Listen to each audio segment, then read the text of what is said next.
Bonjour ou bonsoir, chers frères et sœurs. Bienvenue sur le réseau d'édification chrétienne, REC, votre serviteur, Célestin Oufoué. Aujourd'hui, je voudrais que nous puissions regarder le psaume 1 que nous avons intitulé Le secret du succès.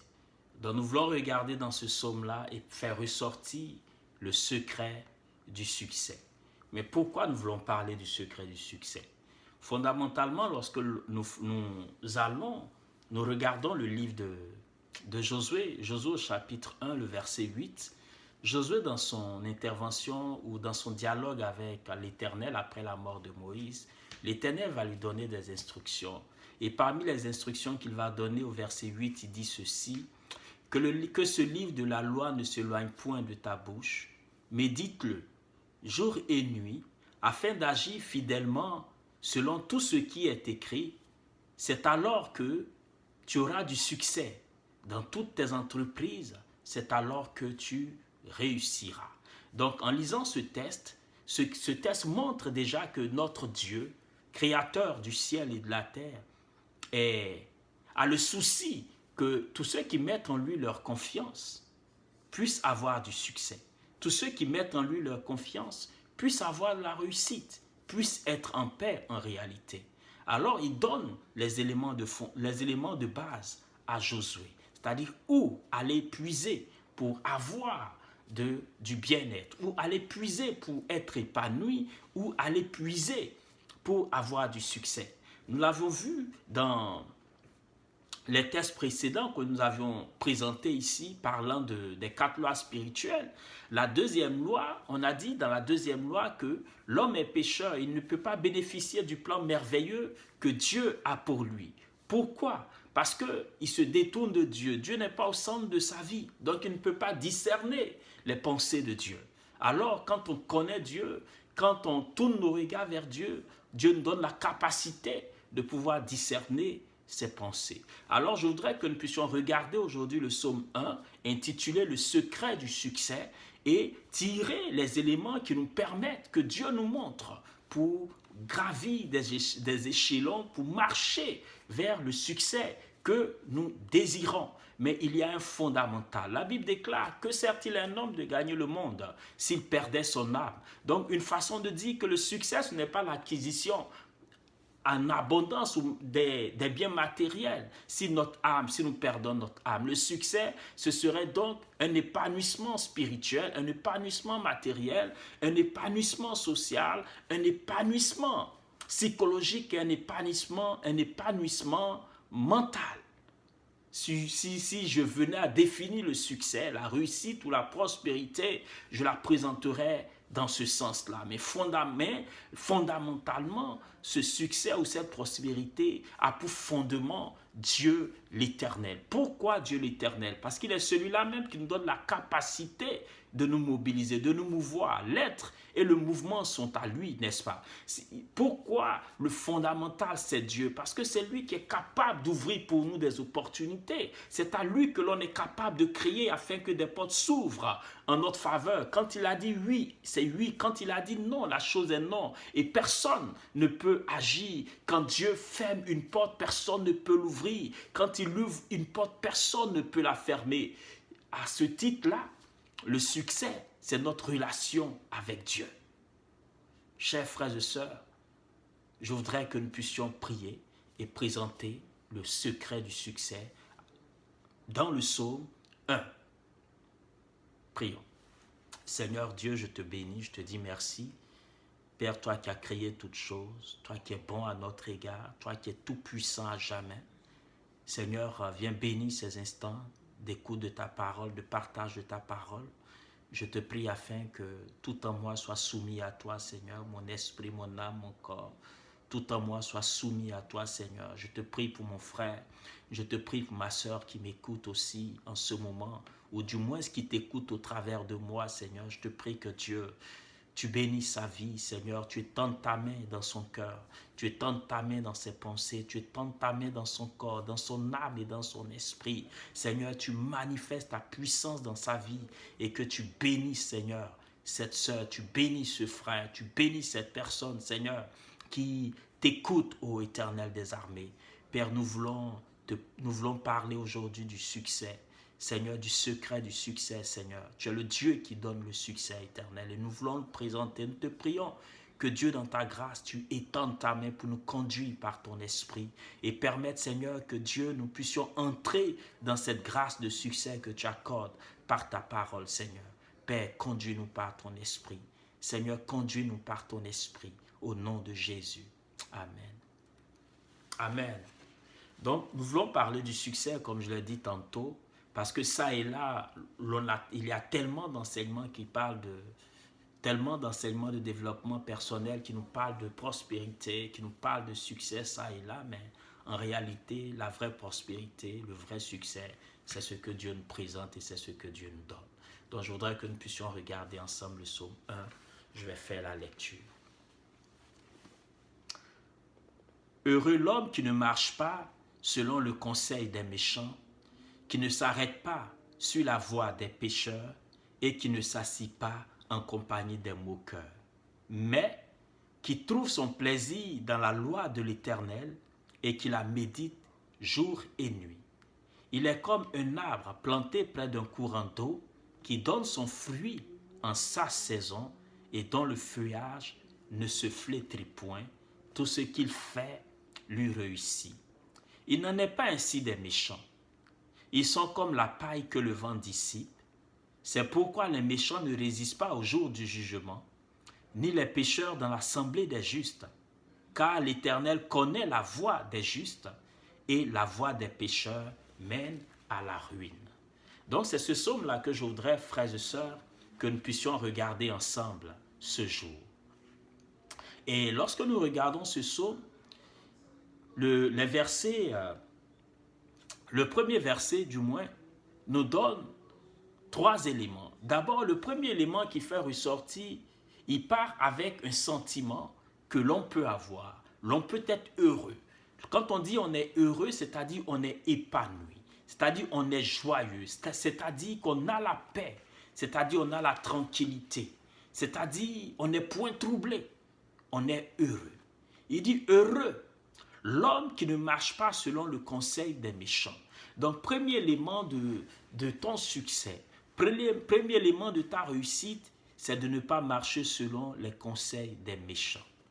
Parce que le méchant a pour objectif de détruire la vie de l'autre, la vie de celui qui est en face de lui. Peu importe les moyens, peu importe la situation. Des fois, le méchant, il va détruire. Il est venu pour égorger, pour faire du mal. Il s'en fout du reste. Il ne cherche que ses intérêts. Alors, il dit, tu es heureux si tu ne marches pas selon le conseil d'une telle personne. Deuxième élément. Il dit qu'il ne s'arrête pas sur la voie des pécheurs. Parce que quand on commence à s'arrêter sur la voie des pécheurs, on a tendance à les imiter. Quand on s'arrête sur la voie des pécheurs, c'est-à-dire on s'arrête pour apprécier, s'arrêter pour regarder, s'arrêter pour observer. Cela peut dénaturer notre mode de pensée ou nos attitudes. Donc il dit, tu seras heureux si tu ne t'arrêtes pas sur la voie des pécheurs. Parce que si tu t'arrêtes sur la voie des pécheurs, la tentation est là. Si tu t'arrêtes sur la voie des pécheurs, tu serais tenté de faire comme eux. Le pécheur, c'est qui? C'est celui qui se détourne de la voie de Dieu. C'est celui qui s'en fout éperdument de Dieu. Qui s'en fout éperdument des commandements de Dieu. Celui qui s'en fout éperdument de l'enseignement de Dieu. Il est heureux de bafouer la parole de Dieu. Il est heureux de froisser les enseignements de Dieu. C'est lui le méchant. C'est lui le pécheur. Donc c'est ce qu'il nous dit ici. Il dit, tu seras heureux si tu ne t'arrêtes pas sur la route, sur la voie, sur la venue des pécheurs. Troisième caractéristique qu'il fait ressortir, il dit qu'il ne s'assit pas en compagnie des moqueurs. S'asseoir, ça donne le sens d'une aisance. S'asseoir, ça donne le sens d'un plaisir. Je suis assis, je me repose, je suis à l'aise. C'est ce que cela veut dire. Mais on est à l'aise, on est assis, pourquoi? Mais pour se moquer. pour, pour être dans la raillerie, pour humilier les autres. Il dit non, tu ne feras pas cela. Mais lorsqu'on regarde ce verset, le Seigneur est en train de nous montrer 3 caractéristiques de personnes qu'il nous faut éviter si on veut le succès. 3 caractéristiques de personnes. Ne pas marcher selon le conseil des méchants, donc ne pas être en compagnie des méchants. Ne pas s'arrêter sur la voie des pécheurs. Donc c'est dit ne pas prendre plaisir même à être avec ceux qui se détournent de la voie de Dieu. Et troisièmement, ne pas s'asseoir en compagnie des moqueurs. Donc il est en train de nous donner 3 éléments fondamentaux ou 3 personnages fondamentaux dans nos relations qu'il nous faut discerner, distinguer et auxquels il faut faire attention. Verset 2. Il dit, mais qui trouve son plaisir dans la loi de l'Éternel et qui la médite jour et nuit. Heureux l'homme qui trouve son plaisir dans la loi de l'Éternel et qui la médite jour et nuit. Il dit, tu seras heureux si tu trouves ton plaisir dans la loi de l'Éternel et que tu la médites jour et nuit. Mais pourquoi tu seras heureux? Tu seras heureux parce que dans la loi de l'Éternel, il y a les secrets de la réussite. Parce que dans la loi de l'Éternel, tu connaîtras les pensées de ton Dieu, les pensées de l'Éternel. Parce que dans la loi de l'Éternel, il y a de la restauration. Parce que dans la loi de l'Éternel, Dieu te montrera, il te donnera le discernement. Certainement que tu es en affaires. Et tu as besoin de direction. Mais Dieu est capable de t'orienter. Regardons un peu l'histoire des enfants d'Israël. Et nous l'avons médité tout récemment dans notre groupe de prière que nous avons. On a parlé de l'histoire de Joseph. Comment Dieu l'a utilisé pour pouvoir restaurer l'Égypte. Simplement à partir d'un songe, Joseph qui était en prison. Est-ce qu'on comprend cela? Donc lorsqu'on plonge ses regards dans la loi de l'Éternel, quand les situations sont compliquées, difficiles, elles sont complexes, Dieu donne une porte de sortie à ceux qui tournent vers lui leur regard. Alors le secret que le Seigneur nous donne ici, le secret du succès, c'est qu'on trouve notre plaisir dans sa loi. C'est qu'on plonge nos regards dans sa parole. Dans la parole de Dieu, il y a des stratégies économiques. Dans la parole de Dieu, il y a des stratégies pour chaque domaine de nos vies. Dans la parole de Dieu, tout y est. Alors, il dit, si tu veux avoir le succès, il faut trouver ton plaisir dans ma parole. Il faut méditer ma parole jour et nuit. Et comme je l'ai dit tantôt, dans Josué 1 au verset 8, c'est ce que l'Éternel recommandait à Josué. Il dit que ce livre de la loi ne s'éloigne point de ta bouche.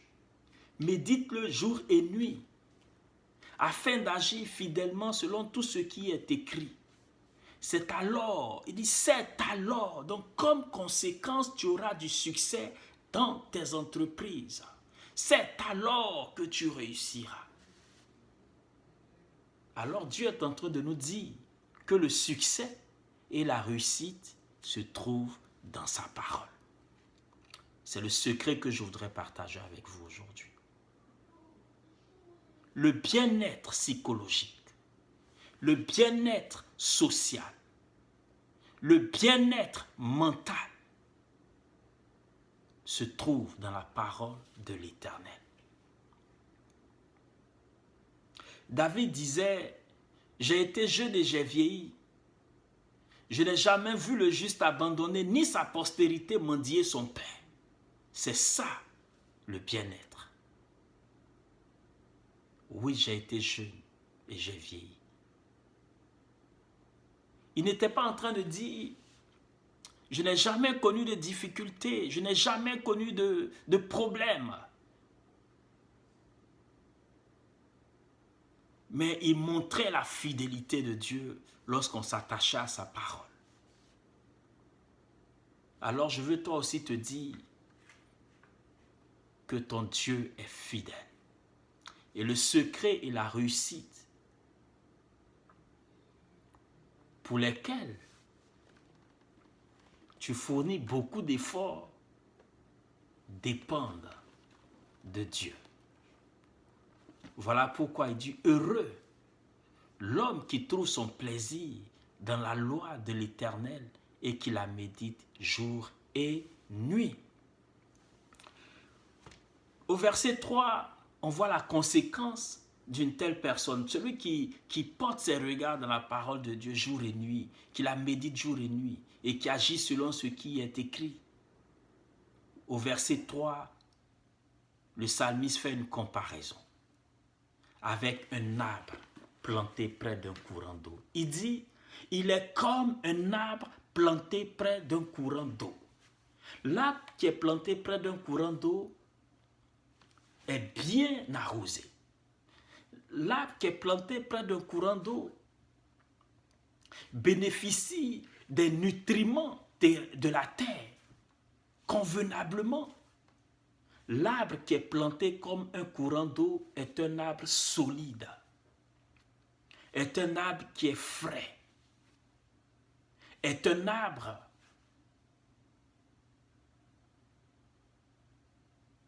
qui est entretenu. L'arbre qui est planté comme près d'un courant d'eau, c'est un arbre qui a la qualité. Alors il dit, il est comme un arbre planté près d'un courant d'eau qui donne son fruit en sa saison. L'arbre qui est planté près d'un courant d'eau donne son fruit en sa saison. J'ai souligné en sa saison. Il ne donne pas des fruits pêle-mêle. Il ne donne pas des fruits n'importe comment. Mais quand c'est en sa saison, il donne les fruits en sa saison. C'est-à-dire la bonne saison arrive, ses fruits sont présents. Et ses fruits sont de bonne qualité. Oui, l'arbre qui est planté près d'un courant d'eau est un arbre qui est béni. Alors il dit que lorsque nos regards lorsque nous trouvons notre plaisir dans sa loi, on est comparé à cet arbre-là. Donc on donnera nos fruits en leur saison. L'arbre qui est planté près d'un courant d'eau donne ses fruits en sa saison. Il ne donne pas ses fruits dans la saison des autres. Mais en sa saison, il donne ses fruits. Si c'est en été qu'il doit produire, il va produire exactement en été. Souvenez-vous du figuier maudit. On dit le Seigneur, il regarde, il va avec ses disciples et puis il l'observe. Quand il vient, il dit, mais qu'est-ce qui se passe? Il n'y a rien sur le figuier. Alors il maudit le figuier. Vous comprenez cela? Mais l'arbre qui donne ses fruits en sa saison ne peut pas être maudit. Alors trouvons notre plaisir dans la loi de l'Éternel si nous voulons avoir le succès. Si nous voulons avoir la réussite, c'est dans la loi de l'Éternel qu'il faut commencer, afin que Dieu nous donne son discernement et Dieu nous guide. Par la suite, il dit l'arbre qui est planté près d'un courant d'eau, son feuillage ne se flétrit point. Donc, vu que son feuillage ne se flétrit point, ce arbre-là, qu'est-ce qu'il est? Il produit de l'ombre. S'il produit de l'ombre, c'est-à-dire devient une source de bénédiction parce que sous ce arbre-là, on peut s'asseoir. Est-ce que tu comprends cela? Il dit, sous ce arbre-là, donc, on peut s'asseoir. On devient donc source de bénédiction. On n'est pas seulement béni pour nous, mais on devient aussi une source de bénédiction. parce qu'on est planté près d'un courant d'eau. Ici, le courant d'eau est représenté par la parole de Dieu. C'est la parole de Dieu qui va nous nourrir. Donc, il dit, si tu trouves ton plaisir dans la loi de l'Éternel, tu es comme un arbre qui est planté près d'un courant d'eau. C'est l'eau, le courant d'eau représente la loi de l'Éternel. Amen. La comparaison ici, elle est forte. Alors, chers frères et sœurs, dans notre quête de succès, de réussite, dans notre quête de prospérité, que sais-je encore? Allons fondamental, qui est la parole de Dieu. Trouvons notre plaisir dans la loi de l'Éternel et Dieu nous dirigera selon son bon plaisir dans le succès qu'il veut nous donner, dans la réussite qu'il veut nous accorder. Comme je le disais tantôt, certainement que tu en as fait et tu pries pour que le Seigneur puisse booster tes affaires, puisse développer ton business, te permettre d'avoir de la réussite, du succès. Trouve ton plaisir dans sa loi.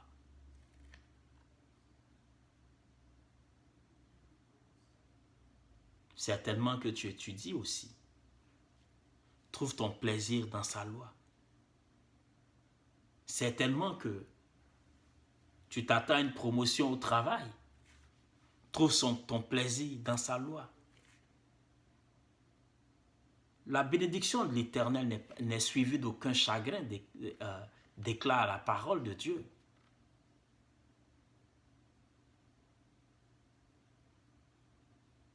La bénédiction de l'Éternel n'est suivie d'aucun chagrin. Quand Dieu lui te donne, il te donne en ta saison, afin que tu puisses en jouir. Mais quand c'est l'homme qui te donne, quand c'est les mystiques qui te donnent, quand c'est le marabout qui fait les démarches pour toi, quand c'est des paroles incantatoires auxquelles tu as recours pour avoir le succès, pour avoir la réussite, cela est éphémère, très bref. Comme comparé au méchant qui est comparé ici à une paille de vent, à une paille du moins, que le vent dissipe, on nous dit. À une paille que le vent dissipe, donc la paille est ballotte à tout vent de doctrine. Oui, trouve ton plaisir dans la loi de l'Éternel. Il fait de l'Éternel tes délices et il te donnera ce que ton cœur désire. Oui, chers frères et sœurs, je voudrais que nous puissions trouver la voie du succès dans la loi de l'Éternel. Trouvons la voie du succès dans la loi de l'Éternel. Il dit tout ce qu'il fait lui réussit. Donc tout ce que sa main touche a du succès. Pourquoi? Tout ce que sa main touche a du succès parce qu'il est conduit par Dieu.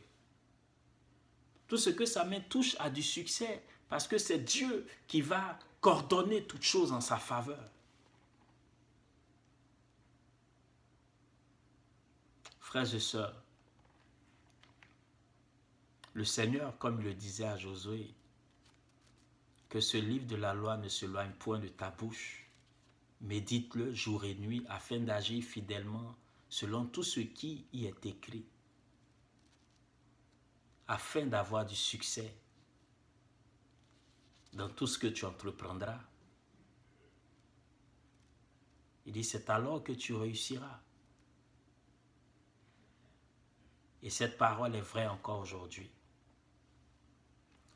Au verset 4 à 6, il dit, il n'en est pas ainsi des méchants, ils sont comme la paille que le vent dissipe. C'est pourquoi les méchants ne résistent pas au jour du jugement, ni les pécheurs dans l'assemblée des justes. Car l'Éternel connaît la voie des justes et la voie des pécheurs mène à la ruine. Oui, le méchant peut avoir une prospérité apparente, une richesse apparente, un succès apparent. Mais quand vient le jugement, il dégringole. Oui, quand vient le jugement, il tombe dans la ruine.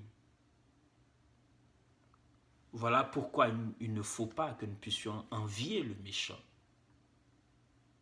Mais faisons confiance à Dieu afin de réussir dans tout ce qu'on entreprend. Le méchant ne résiste pas au jour du jugement. Tandis que toi, ton Dieu te garde, te préserve et marche avec toi. Alors, c'est ce que je voudrais partager avec vous aujourd'hui. Le secret du succès, c'est de trouver son plaisir dans la loi de l'Éternel, de la méditer jour et nuit, afin d'agir selon ce qui est écrit. Dieu conduira nos pas. Il nous élèvera lui-même. Il dit qu'il élève le pauvre et l'indigent et les fait asseoir parmi les grands de ce monde. Mais il élève le pauvre qui lui fait confiance. Le pauvre qui met en lui sa confiance et qui s'attend à lui. Dieu est fidèle et il veut prendre soin de toi aussi. Fais-lui confiance. Que son nom soit béni. Que le Seigneur te bénisse et te fasse beaucoup de bien. Alors de ta place, tu peux prier avec moi. Demandez au Seigneur de te donner la force pour que tu puisses trouver du plaisir dans sa parole. La force pour que tu puisses apprendre à méditer, à faire confiance à sa parole. Ça, c'est le premier point de prière pour lequel tu peux prier. Le deuxième point de prière, tu peux demander au Seigneur de te donner le discernement. Le discernement dans tout ce que tu fais, afin de marcher selon sa voie. Troisième point de prière, tu peux demander au Seigneur de te donner la sagesse dans tes amitiés, dans tes fréquentations, parce qu'on a vu 3 personnages, afin que le Seigneur te donne la sagesse, non seulement de ne pas marcher selon le conseil des méchants, ni t'arrêter sur la voie des pécheurs, de prendre plaisir et de ne pas prendre plaisir à t'asseoir parmi les moqueurs. C'est le 3e point de prière. Le 4e point de prière, bénis le Seigneur pour sa grâce dans ta vie. Bénis le Seigneur pour sa fidélité et dis-lui merci parce qu'il prend soin de toi. Il est celui-là même qui te donne le mouvement et l'être. Il te donne les capacités de te déplacer. C'est lui-même qui ouvre le ciel en ta faveur. Tu peux le bénir, lui dire merci. Je vais prier pour terminer. Amen. Seigneur, je te bénis, je te dis merci pour ce partage que tu nous donnes d'avoir.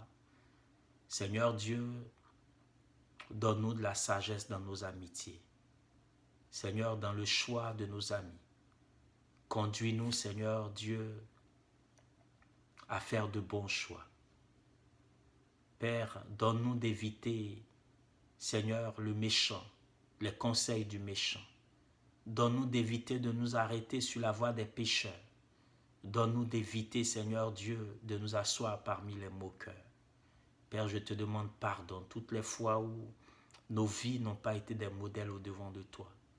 Nous voulons te supplier de nous assister, Seigneur, et de prendre soin de nous dans ta grâce. Seigneur Dieu, viens étendre ta main afin que nous puissions donner nos fruits en leur saison. Donne-nous de marcher, de trouver notre plaisir dans ta loi, ô Dieu. Que la gloire et l'honneur, la reconnaissance te reviennent, Seigneur. Merci. Bénis mon frère, bénis ma soeur, bénis toutes ces personnes-là avec qui nous échangeons. Que ton nom soit béni au nom de Jésus. Amen. Que le Seigneur vous fasse beaucoup de bien et qu'il vous bénisse. Amen. Au revoir.